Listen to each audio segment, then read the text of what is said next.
Good evening from Mission Control Houston, and welcome back to tonight's continuing coverage of the landing of the Soyuz TMA-07M spacecraft and its crew of 3 Expedition 35 astronauts.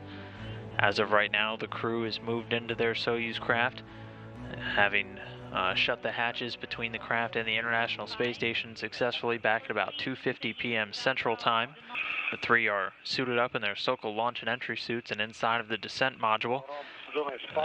As of right now, they are moving towards the next major milestone for tonight's activities, the scheduled undocking from the International Space Station. They accomplished a series of leak checks on either side.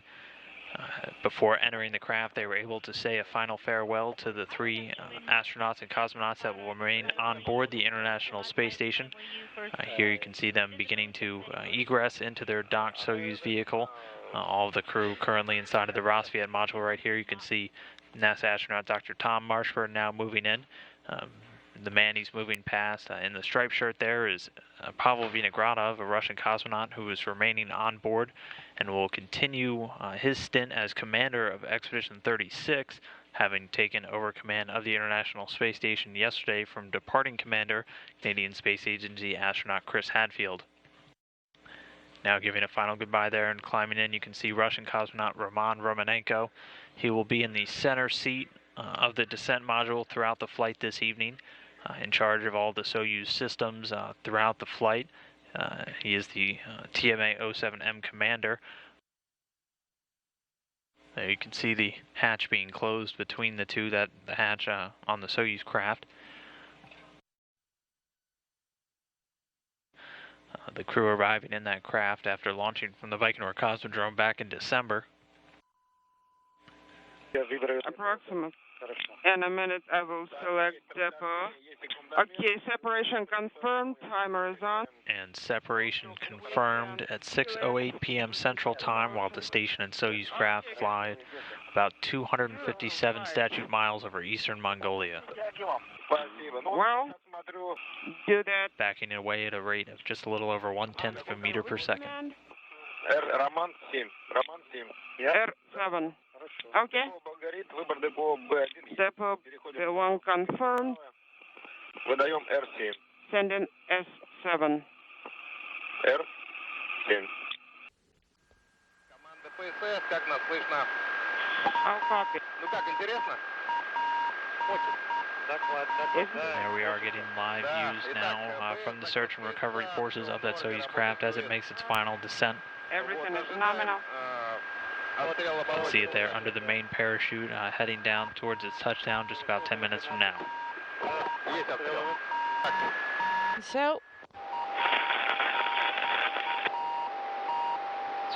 while we're getting communications from the crew, you also hear the intermittent beeping sound. It's a beacon that is emanating from the Soyuz craft that search and recovery forces can use to pinpoint the exact touchdown location of the Soyuz vehicle.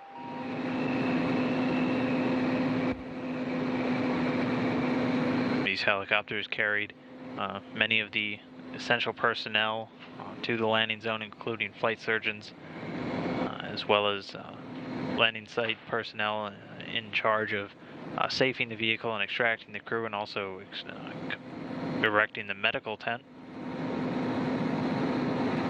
At this point, the Soyuz spacecraft was descending at a rate of just about 7.2 meters per second.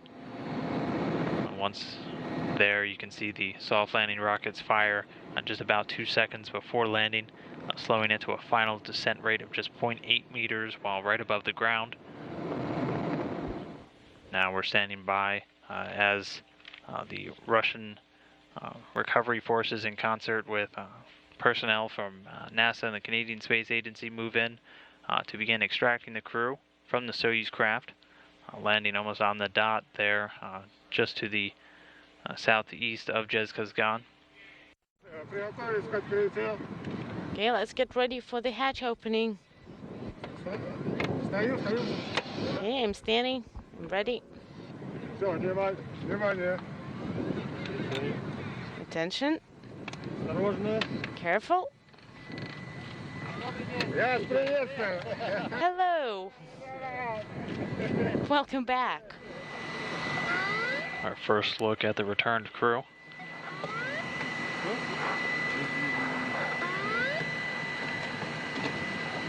Roman Romanenko there in the center seat.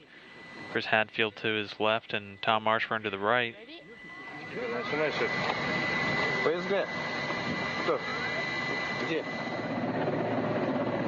The astronauts will be carried over to these seats where they can relax for a moment as they're all extracted before eventually being moved over to the medical tent erected about 100 meters away from the landing zone. Once inside that medical tent, the crew will get their initial medical exam. Meanwhile, Canadian Space Agency astronaut Chris Hadfield being lowered into his seat now after being extracted from the Soyuz craft. All 3 crew members now safely out. We'll see it once again. Oxygen 90. Thumbs up from Canadian astronaut Chris Hadfield returning from his command of the International Space Station. Chris was the first Canadian commander of a spacecraft, wrapping up a historic 144 days on board the station.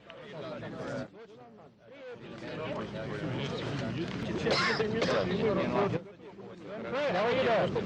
Good. Yes, yeah.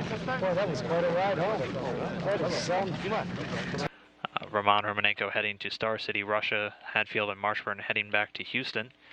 But for now, the crew members out of the Soyuz craft, which landed successfully at 9:31 p.m. Central Time.